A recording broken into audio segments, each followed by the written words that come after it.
This is another Turbine Guy Network special investigative report. Hey folks, Turbine Guy coming back at you in front of the Orono PD yet again. And this is a continuation of the Thaler arrest and how the OPD handled themselves.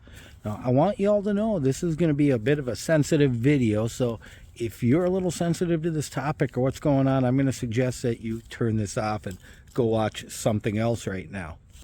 Looking back on a couple of previous videos where we showed Thaler being driven home to her apartment and then Thaler being picked up and driven to the police station, we understand that the police actually let her go when they initially caught her.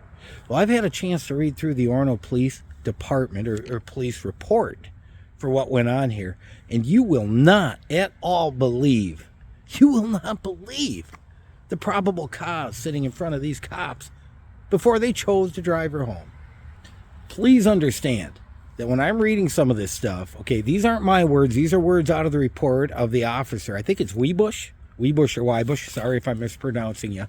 I'll just say Weebush for now. But this comes straight out of his report. I'm telling you up front, man, I'm only going to read off about half of the craziness. There's a lot more that I don't dare publicize just for the sensitive nature of the subject matter here. Now, some of the words out of the report about Julissa Thaler, where she's unkempt and nervous, fidgety, makes no eye contact at all, that her demeanor is strange and abnormal. Now, if you remember, she was driving in a car without a tire on the front left side, literally running on the rims or the wheels down the road. It had a broken taillight, and there was no back window because the back window was shattered.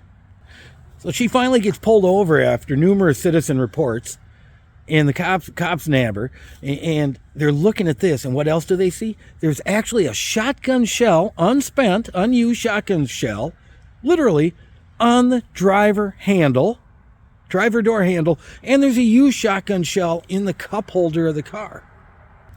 Now, as the officer was looking around the car, he noticed that there was like a bullet hole in one of the rear headrests, and that on one side of the car, there were a bunch of like pointy-outy deals as if shotgun pellets had hit the metal and boom, extruded it. Now, as for Miss Thaler herself, as if none of that's enough to keep her in custody and not drive her home. So Miss Thaler herself, she had blood on her hand, which she claimed was a feminine issue, and I guess she was trying to clean it off for herself the whole time she's talking to him. The cops noticed, believe it or not, blood splatter on one side of her face and neck, and it coincided with what he found inside the car was more blood splatter on the passenger rear side. And last but not least, they said there's some kind of strange odor going on.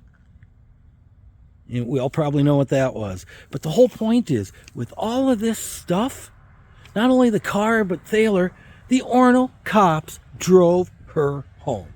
Yes, they did. And that's a whole nother story, what happens afterwards. That'll be the subject of another video, how the Orono residents were subjected to extra danger because the cops drove a murderer's home to shower and clean up. Well, folks, I hope you're as outraged as I am. Because you know what? It wasn't the original cop, Weebush, and I don't want to name him. It turned out to be, named in the report, Sgt Wittke showed up. Weebush clued him into all of this stuff. And Wittke said, no, she can go home. Sgt Wittke released Thaler with all this evidence. And you know what? The other officers didn't speak up. Maybe they should have, huh? No, it was Officer Russeth that drove her home and then recaptured her. We saw that in the previous video.